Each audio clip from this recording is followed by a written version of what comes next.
J'étais en train de me promener sur la toile quand j'ai tombé sur un article que disait que l'Union africaine n'acceptera pas ce genre de propos venant du président Trump par rapport au Nigeria.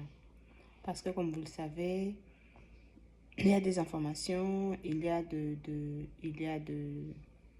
vidéos qui relatent qu'au Nigeria, les musulmans sont en train d'exterminer, de génocider les chrétiens.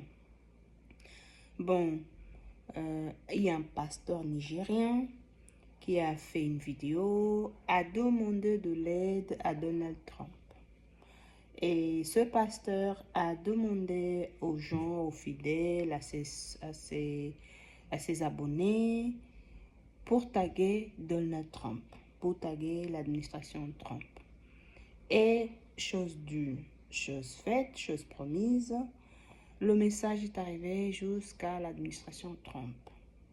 Monsieur Trump, le gendarme du monde, a envoyé un message au gouvernement nigérien, directement au président nigérien, en lui demandant de contraire ou de arrêter ou de minimum mettre un coup de pression aux musulmans qui génocident les chrétiens.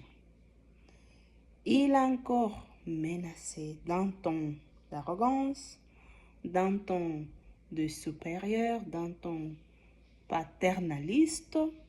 Si le gouvernement nigérien ne fait rien pour protéger les chrétiens, Donald Trump va déployer la force militaire américaine au Nigeria pour aller sauver les chrétiens.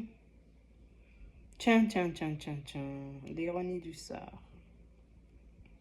Bon, on a suivi deux menaces, des débarquements, comme celle dernière en Libye en 2011, pour aller sauver le peuple libyen.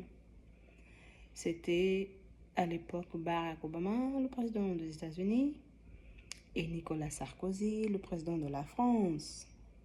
On a tous suivi. Qu'est-ce que s'est passé? Comment ça se terminait? Et quels étaient leurs objectifs? Et ce qui m'étonne, c'est que pour une fois, l'Union africaine se sont prononcés.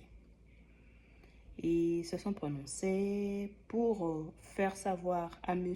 Trump qu'ils n'acceptent pas ce genre de discours, qu'ils ne laisseront pas que l'administration Trump intervienne au Nigeria, que le Nigeria est un pays souverain, un pays de droit et un pays de liberté, et qui préserve et sauvegarde les droits fondamentaux des populations et de ses concitoyens. Mais depuis quand l'Union africaine existe? Depuis quand l'Union africaine se prononce quand il y a un problème particulier dans un des pays membres? On voit ce qui se passe au Soudan. On n'a pas entendu l'Union africaine. On n'a pas entendu l'Union africaine se prononcer. Est-ce qu'ils ont le poids, la force, la capacité d'arrêter M. Trump si toutefois il décide d'aller aider les chrétiens nigériens? Est-ce que cette Union africaine qu'on connaît aujourd'hui, avec tous les valets qui sont dedans, ont la capacité, la force de frappe pour pouvoir arrêter les États-Unis? Si toutefois les États-Unis décident vraiment de déployer une troupe militaire au Nigeria. Mais il y a un côté qui peut sembler positif. Si au moins ils arrivent à penser en collectivité, en communauté, de se lever comme un seul homme et avoir tous la même orientation, la même décision de se protéger entre eux, ça ne serait pas mauvais. Parce que quand on est seul, isolé, on devient faible. Mais quand on est en groupe, entouré, réuni, on devient fort. Il est temps que ce genre de menaces ne puissent plus se faire entendre. Venons des paternalistes, venons de l'Occident. Il est temps.